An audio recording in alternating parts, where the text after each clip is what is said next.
Hello, everybody. Welcome. Roses So welcome. Welcome to my channel, straight from Rio, Rio de Janeiro. Today, can you believe I did bring a couple of long sleeve shirts, and this is a like a little jean jacket because I'm here at the office. I'm here in our little office. It's like really tiny office. But I had to go get a blanket, those like sofa blanket things. And I because it's so cold because they have this, straight art like really hardcore air conditioning. And this is maybe it's TMI, but not TMI, but it's just something about Brazil, about air conditioning. So most people don't have air conditioning. It's considered sort of like a luxury. And like your, I guess, quote unquote class or something. It's so interesting. For example, even restaurants like around here, there's the lunch restaurants. I took some footage. It's really interesting. The like more expensive ones definitely have really good air conditioning, and the cheaper ones that actually I like the food, but it's just the air conditioning is very patchy and it's so hot. It's like so humid that it's doesn't work. So in some ways here, the fact that the air conditioning is so intense, so strong, and also unlike my New York office, it's not open on top. So I think it really feels so cold in here. And it's ironic because it's in the middle of the summer in Brazil. It is very rainy though. So that ends up, sorry, that was a summer alarm that just played. Like it does end up playing a role. And anyway, it's just kind of interesting, just the whole concept of the air conditioning. And like the same thing with stores, the more expensive stores have really good air conditioning. The crappy ones, not crappy, like the lower, like less expensive ones don't have air conditioning. So I went to the store, like I guess it would be the equivalent of H&M, and it's really had really good things. But the like the area where you try things on it, there's no, so it's interesting. It's just so air conditioning is a tell for so much here. It's really interesting. So all of this to explain why I have this jacket. And honestly, I was like, do I even have? I need a scarf. I'm like, I need a scarf because it's so hot, so cold in here. So because I don't want to wear like actual hot clothes or anything. Uh, but it's interesting for me. So I had a great video with the Karina today. This morning. It was morning, no, it was morning. It was early afternoon, but now it's later. I did many things today, but came back to office. Guys, there's so much, right? It's so crazy, so much going on. But let's get started with two things that I'd like to discuss. The first thing is the reaction of lawmakers to the Epstein thing. Okay, so let's get started with that because it's really, honestly, it's really interesting. So I'm going to download some of the videos, or you can actually watch together. It's just really interesting. Okay, and ask about each one of them. So this is Lauren Boebert. I'm going to play you the clip. Of course, Lauren Boebert is not as if I have any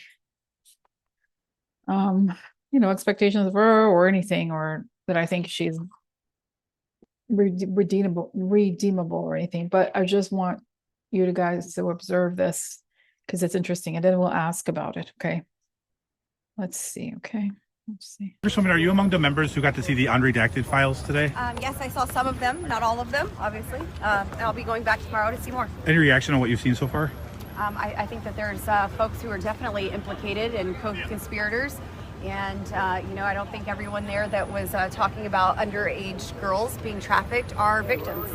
Got it. And do you support any clemency for Ghislaine Maxwell? She was saying that she I do not. Okay. I think Ghislaine Maxwell should get more time, and she should definitely be in a harsher prison than what she's in. It's absolutely disgusting. Got it. Thank you, Congresswoman. Congresswoman, are you among the members? So Honestly, I think just picking up on that, I think her reaction was legitimate. She's not pretending.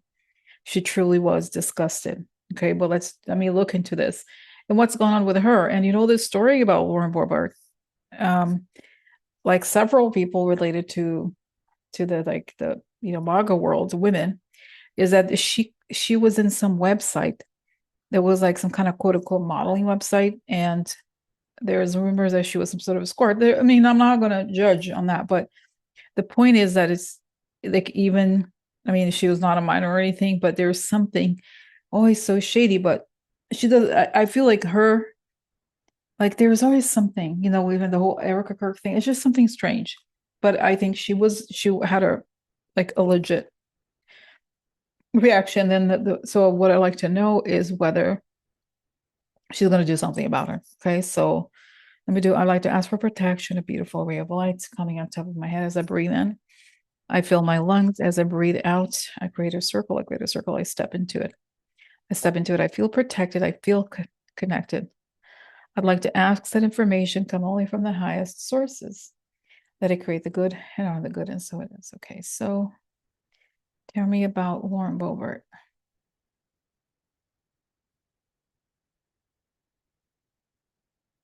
Wow, wow, guys, wow. And it's interesting. Now, immediately I see images like and it's, for some reason I feel like it's not computer, it's actual printouts of things. And there's image of, graphic image of girls, and I feel like she feels like she wants to throw up.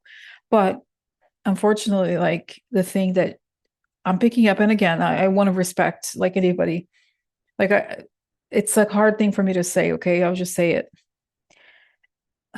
And I'm not, this is for entertainment purposes only, and I'm not making any claims that I know anything, which of course I don't know about, like, factual information about her life, or that's not, I'm just here to share what I pick up. But what I pick up is that she sees it and she has this really strong reaction because it reminded her of what she went through herself as a child, it happened to her. Like, you guys, this is pretty common among women, right?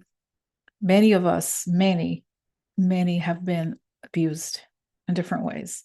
So she's seeing it, and it's like hits her like a punch in her gut, and she's reminded of these things. And I do think that in her case, even it's been suppressed, or like it's very intense for her. And when the person asked her about it, she was still processing it. I think I see her cry, and I think this is a response, of course, that many people who haven't been through it can have, but something about what she saw is making her rethink everything.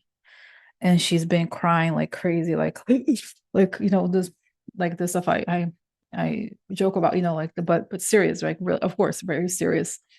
And it has affected her tremendously. And I see, wow, that she recognizes. And again, it's like she's realizing that she's been surrounded by PEDOs, right? And that in some ways that's the story of her life, that sex abuse and sexual exploitation is a feature of what she has lived. And how it's like, it just, honestly, it's like, I wouldn't say it's traumatic, like, because of course it is traumatic to see those images, but something about the fact that she's seeing them, and now she is, whether she uses it or not is another story, but she's in a position of power in the sense that she can actually do something about this, right? So that's what I see that's happening to her now. Then the next question is she going to do something about it?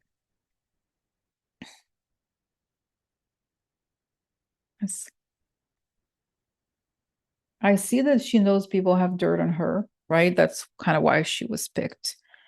So what is she going to, that's why she's involved. I think there's other people also who have given her money, but I think it's possible that she could, I don't want to say that she could, it's not that she would quote unquote switch sides, but she would do something about it. Yes.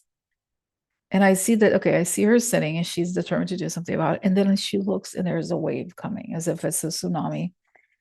And the tsunami comes before she gets a chance to actually do something. In other words, oh, wow. And guys, here in Rio, and by the way, I have not been to the beach yet, but the waves are pretty strong. It's not so huge sea, but when you look at a wave, you have to run towards it and go under it, because otherwise you get cow. It's called cowdo, but I don't know what the word is in English, but you can get under it. It can get like, it's unpleasant at least.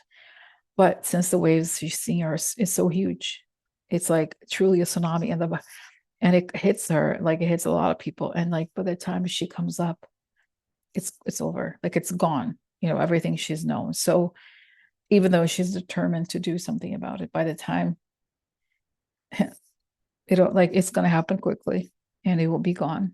The whole thing. I see like the GOP, like it's gone, or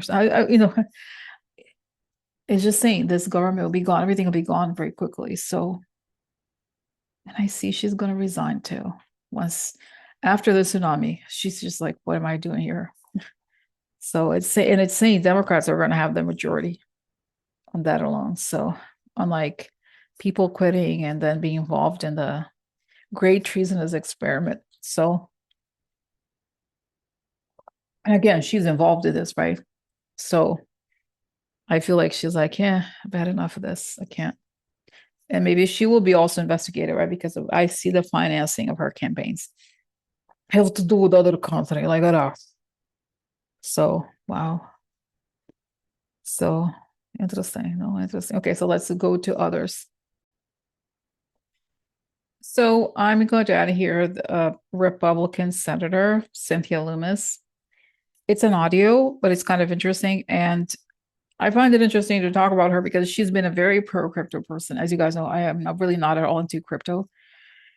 And I'm just curious. I mean, honestly, I don't have any faith in anybody related to, whatever. I just, are they going to do something? That's the only thing that matters. But let's see. And then we'll ask, because there's also a reaction of people that, like Thomas Massey and others, and other men. But I'm curious about the women, really, because there's something really creepy about the fact that these women have been, connected to these men. And also something to remember that, like this, so the crypto thing, right? It's very connected to our, and it's also something that has been widely featured in the Epstein files, the connection to Russia and how they have been pushing this for a long time. So given all of it, let's listen to her and see what she has to say. Just a clip, okay? All right, so. Opportunity to see these partially unredacted files by members of Congress is changing the hearts and minds of some of the folks who have been more skeptical that there's something there. Because here's Senator Lummis from the state of Wyoming, who has largely been an Epstein skeptic, who is very much a MAGA Donald Trump supporter, seeming like even she's shaken and upset by what she saw today. Deferred to others to find out about it. But 9-year-old victims, yes. I just want to make sure you could hear that because there's a little background noise. It sounds like they're where the train car runs. Okay, so let's see Cynthia Lummis. What did she think? What's her reaction? What's she going to do about it, if anything?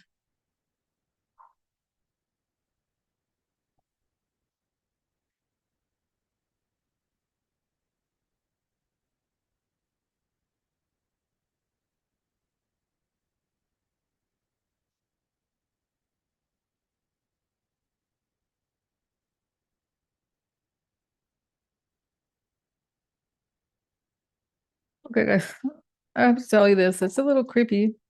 I really don't wish that on anybody, okay? But I see that she's very alarmed. And then when I ask her when she's going to do something about it, she's asleep. And then I see a bullet wound in her head. Again, I that was not at all, I don't know what it was. It's definitely not this. And I do not wish this on anybody. So I like to know because, it's saying the financial part is the thing that they want to hide. They're most careful of because it shows, wow. So, okay, so it's saying she has been financed under the table and there's all these money transfers. And once the investigation starts, stuff is going to be revealed. And I think that those powers that be, and I mean the other that country is gonna try to silence her in that way. Okay, this is not it. Honestly, guys, this is not the direction I expected, but so is it could be I don't wish this upon anybody. So and it's saying she could talk. Wow, it's saying that but guys, I'm sorry, this is also part of what happens when you deal with a criminal organization, right? So I don't know it's kind of strange when you think about it, right? Like, oh, what could happen? What could happen? Really? Well, this is what happens when you deal with a criminal transnational organization. I see that they do something about it because, again, there's too much of a connection. But again, I hope that I'm wrong, and I'm gonna pray for her for this not to happen to her. I hope it's just a symbolic image. Wow, I just keep seeing her like that. I wish the best for her. I really do. I don't wish her that I'm just getting this. No, it's saying she's been getting all this money, and there's something about this financial transfers that is criminal, and she knows too much, kind of. But I have a question. If indeed those people go down, like I've seen them and everybody has seen them going down, it seems inevitable. Are they going to have the energy or the resources to go after people like that? If so, how? It's saying they're in the US. It will be a while before all of them are not targeted, they're like identified and then removed. So they're going to do that as a means to protect themselves and their organization. Because if everybody starts talking, then it makes things harder for them. Wow. I say there's going to be a period where it tells me, remember London? Remember how there was so many Russians in London, and a lot of business people suddenly started passing away from falling from heights, from tall buildings, because they did business with them, and then they would, how if you do business with these type of people, they're gonna F you up no matter what. Eventually things go sour because that's how it is. It is not a normal kind of situation. They start to be like, okay, the business with me, then I owe everything I own you. I own everything you have. Just give it to me. Kind of like what happens with EPS and like Wexner, those people, like they just decided they're going to take everything. So interesting, no? So, wow. So I think it's almost too much information for now, but okay, let me try to go back to the main conversation here, which is what is going to happen to Congress after they have viewed these files. Are they going to actually do something, or they're just going to sit back and like, oh, it's time, I'm so sorry. What's going to happen to Congress now? Wow, I see this like bomb, but it's not a bomb. It's like a huge bombshell that functions like a massive bomb, and it takes it apart. It's saying it's going to take everything apart before they have a chance to do something. Okay, because I was talking to Corinne about this earlier. I was saying that, like, look at what's happening in the abroad, right? The thing about Elon Musk in France. And look at what's happening in Europe, all kinds of consequences in all kinds of countries. Poland launching the investigations, different countries launching investigations. Here, exactly 0 things that so far have happened, right? But then what it tells me, what it does is that eventually the whole thing implodes and collapses because we have a PEDO government, truly. Remember, Biden is too old. Remember, that was the complaint. No, Biden, he's senile. This is that. It's like, well, and then we have a pedo government. It's kind of like, wow, it's a little different, huh? So what is going to make the government implode? People resigning. It's saying there's going to be a lot of resignations because they feel like if they resign, they don't have to sit there and agree with it. And I feel like a lot of them are grossed out at it. Like they thought, oh, the guy's a little weird, but this is a step too far. So that's what I feel like it's going to happen. It's saying there's going to be this implosion, but still nobody doing nothing, right? Like until something is done. But it just seems like the implosion is going to happen before the total collapse. So very interesting. Okay, so that's it. It shows me this like a bomb in Congress, not literal, but in the sense that they don't do anything, that the truths come out, and it's even more and more disgusting. And some of them just refuse to deal with this man that they voted for or whatever, or schemed with. And they can't come out and say, this is, some of them have said this is disgusting, but that's what I feel like. It's interesting. It just grinds to a halt because it's just too disgusting. Okay. And I feel like finally they realize, oh, maybe the price was a little high, for what we wanted. So not all of them were, like a lot of them were, but the ones that weren't are like actually disgusted. So wow. So we'll see. We'll see what happens. But just okay, one last question. Is this going to happen before or after? Trump. Oh no, because the same, of course, before he goes, because once he go, like this implodes, and then after he goes, that's the explosion in some ways is both the information about the EPS files and the election stuff and Trump leaving. So after all of this, that's when you see this whole. No, but I feel like, yeah, it's just, I think the thing has, wow, it has just collapsing. It is collapsing. But no, but it's saying the whole doesn't make sense, is like the aftermath of this. But before the explosion happens, it's just the whole thing is just grinded to a halt because the depravity of it is gnarly. It's comparing me to like giving me the image of a NHCI Germany once the Allies reached the camps and people started seeing the truth. That kind of reaction. So interesting. No? Okay, so so this is it for now because it's very heavy, and God bless everybody. Thank you for watching. Okay. All right. Good night. Bye.